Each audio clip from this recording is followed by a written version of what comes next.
মেহেরপুর এক আসনের জন্য আরো একজন প্রার্থী, স্বতন্ত্র প্রার্থী নেই, সবাই দলীয়ভাবে মনোনীত প্রার্থী। জেলা মেহেরপুর, তার জন্য মনোনীত প্রতীক, দলীয় প্রতীক কাস্তে। তো এর মাধ্যমেই মেহেরপুর স্বতন্ত্র প্রার্থী নেই, সবাই দলীয়ভাবে মনোনীত প্রার্থী। একটু সামনে তাকাবেন।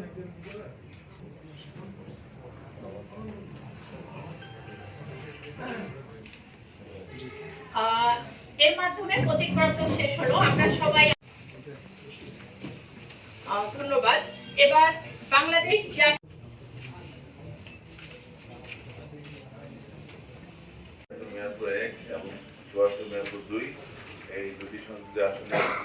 প্রশাসক রিটার্নিং অফিসার স্যারকে আমি বিনীতভাবে অনুরোধ করছি আজকের এই প্রথমেই আমাদের প্রোগ্রামটা আমরা এইভাবে ভাগ করেছি যে আমরা প্রথমে দুটি যে আমাদের নির্বাচনে যে রাজনৈতিক দল এবং প্রার্থী অভিযোগ করবো, মাঝখানে আপনাদের কাছ থেকে যদি কোনো ধরনের বিষয়ে তো আমাদের আমরা আশা করছি যে আমাদের ঘন্টা দেশ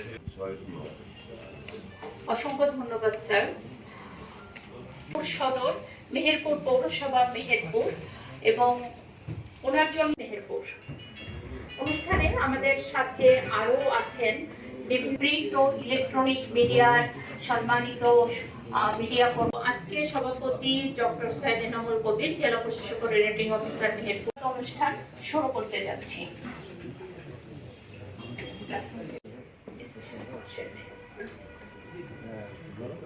জি স্যার।